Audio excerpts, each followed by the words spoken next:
Welcome to thoughts cook house. இன்றைக்கி நாம் சுரக்காயும் பாலும் சேர்த்து சூப்பரான ஒரு கூட்டு ரெசிபி தாங்க பார்க்க போகிறோம். இதுக்காக நான் இங்கே 2 பிஞ்சான சுரக்காயை எடுத்திருக்கேன். இதை ஃபுல்லாக நாம் க்ளீன் பண்ணிவிட்டு நல்லா கட் பண்ணி தோல் உரித்து எடுத்துடணும். அதுக்கப்புறமா உள்ளே இருக்கிற பல்போட அப்படியே நம்ம கட் பண்ணி எடுத்துக்கலாம். இது கிட்டத்தட்ட பார்த்திங்கன்னா ஒரு 5 கப் அளவுக்கு இருக்குங்க.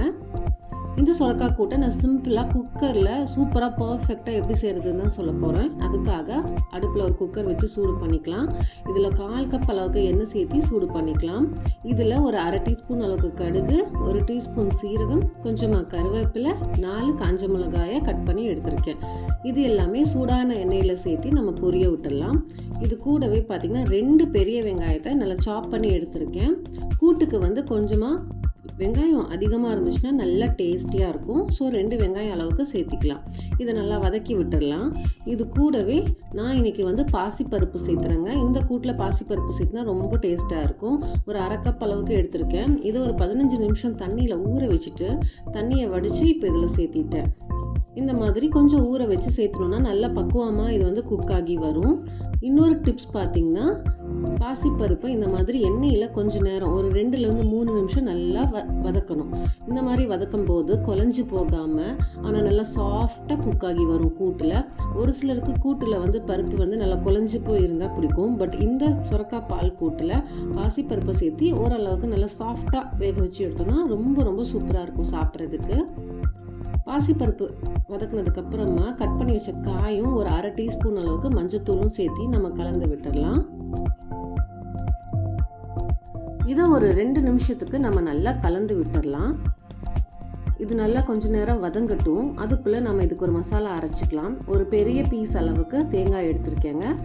2 சின்ன சைஸில் தக்காளி எடுத்திருக்கேன். நீங்கள் பெருசாக எடுத்திங்கன்னா ஒன்று எடுத்திங்கன்னா போதும். ஒரு டேபிள் ஸ்பூன் அளவுக்கு சீரகம், 4 பல் பூண்டு, 4 பச்சை மிளகாய், இது எல்லாமே சேர்த்து கொஞ்சமாக தண்ணியை சேர்த்து நல்லா நைஸாக நம்ம அரைச்சி எடுத்துக்கலாம். கூட்டில் தண்ணி ரொம்ப பார்த்து நம்ம ஆட் பண்ணணும். ஸோ தேவையான அளவு தண்ணி சேர்த்து அரைச்சிட்டு ஒரு 1/4 கப் அளவுக்கு தண்ணி மட்டும் மிக்ஸி ஜாரில் சேர்த்து இதில் நான் ஊற்றியிருக்கேன் பாருங்கள். இது எல்லாமே நல்லா நம்ம கலந்து விட்டுடலாம். பார்த்திங்கன்னா அப்படியே ஒரு கன்சிஸ்டன்சி இதோட பரட்டின மாதிரி இருக்குது பார்த்திங்களா. காயோட இந்த தேங்காயோட கன்சிஸ்டன்சி இந்த மாதிரி தான் இருக்கணும் இதோட குவான்டிட்டி.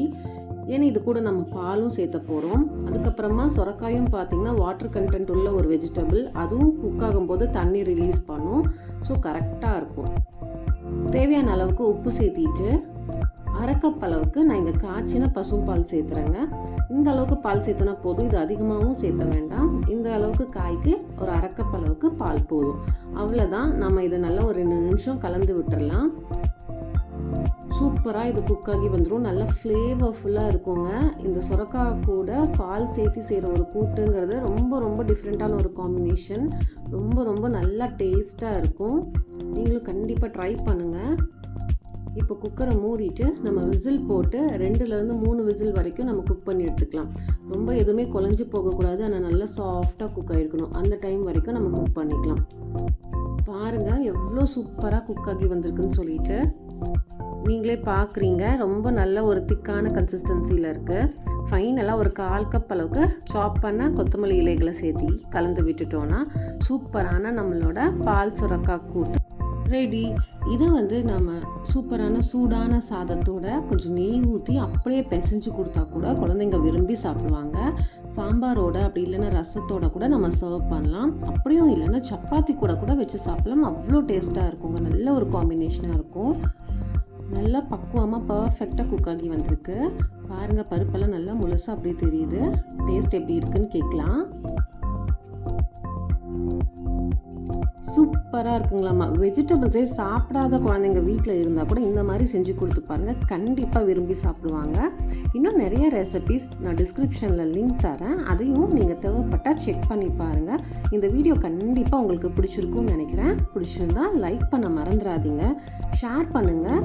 நம்ம சேனல் இது வரைக்கும் நீங்கள் சப்ஸ்கிரைப் பண்ணாமல் பார்த்துட்ருக்கீங்க அப்படின்னா மறக்காமல் சப்ஸ்கிரைப் பண்ணிவிட்டு பக்கத்தில் இருக்கிற பெல் பட்டனை ப்ரெஸ் பண்ணி ஆல் அப்படிங்கிற நோட்டிஃபிகேஷனையும் கொடுக்க மறந்துடாதீங்க. அப்படியே எங்களை இன்ஸ்டா பேஜ்லேயும் ஃபாலோ பண்ணுங்கள். இந்த ஹெல்தியான டிஷ்ஷை சிம்பிளான டிஷ்ஷை மறக்காமல் ட்ரை பண்ணி உங்கள் ஃபீட்பேக்கை என் கூட ஷேர் பண்ணுங்கள்.